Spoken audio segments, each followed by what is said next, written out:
When it comes to e-bikes, it's hard to know where to start as there's such a variety available. You've got folding e-bikes, dual suspension e-bikes, cafe-style racers, and plenty more. But there's one big issue that causes a huge stumbling block when it comes to these bikes. And that issue is the motor. Anything over 250 watts is not legal in the UK. But I might just have the solution. So inside this box I have the Engwe L20 Boost. This could be the ultimate answer for anybody looking for a road legal e-bike here in the UK. Not only is this bike packed full of features that you would expect to find on a bike of a much higher price point, it also has a hidden little secret that could potentially make this one of the most exciting and fastest 250 watt e-bikes in the UK. So let's not mess around, let's get the box open, get it built, take it out for a rip and see what this thing is all about. Sets my body on fire, and no one gives me shivers like you. Oh, no one does it better. How I try to sleep, but you're deep in my mind. Got a hold of me. When I'm awake, I'm all blind. You and your magic, like infinite power. God knows I try to resist, but you're pulling me closer. Oh, I gotta stay away, but you won't let me. No one makes me feel like you do, and no one sets my body on fire, and no one. So 15 minutes later and that's the bike fully built. So let's jump on the bike, head out for a ride, get into the stats and see what this bike has to offer. The first thing you notice when riding the L20 Boost is it feels like a much more powerful bike. Even though it's only got a 250 watt motor, it feels much more like a 500 watt.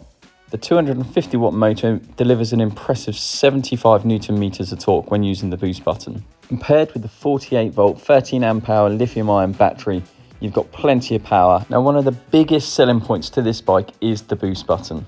The 250 watt motor is more than adequate, but when it comes to those hill climbs, or you're in a situation when you need just a little bit more power, then the boost button does exactly that. The boost button lasts for around 60 seconds, but you then have to wait a few minutes for that to activate again.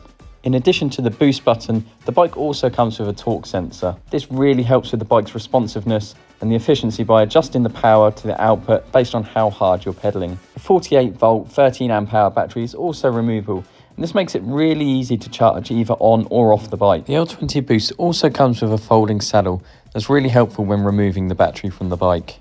It takes about 6 hours to fully charge the battery, and once it's charged, simply pop it back in, turn the key, and you're ready to go. On my first test ride, I was able to achieve around 50 miles and I still had a little bit of battery left. You could definitely get more though if you pedaled just a little bit harder, or drop the assist down to maybe level 1 or 2.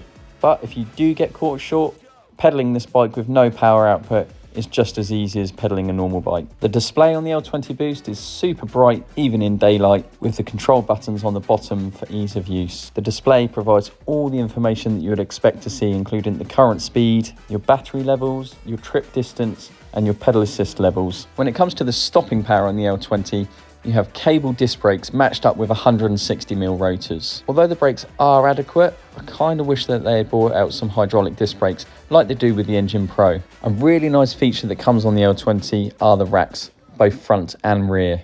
The rear rack can hold an impressive 25 kilograms and the front can hold a really respectable 13 kilograms. So you can almost class this bike as not only just an e-bike, but a cargo e-bike. As all the build quality on the Engwe bikes, the L20 definitely feels solid. The 20-inch wheels definitely soak up the bumps, and with the 4-inch tyres supplying plenty of grip. And complementing the wheels, you have the aluminium mud guards, which keep you dry and clean. With regards to the styling of the bike, there's plenty of colours to choose from. This particular bike that I'm riding is the matte black version. And I think with the black wheels and black racks and components, I feel the styling of this bike is second to none. The L20 Boost also features for front and rear lights, with the rear light doubling up as a brake light as well. The bike weighs in at an impressive 34 kilograms, and will take riders ranging from 150 centimetres up to around 183 centimetres. All in all, the L20 Boost offers so much for an e-bike. At the time of recording this video, the bike is priced at £1,099, but if you click my link in the description of this video, I'll be able to save you some money off when you get to checkout.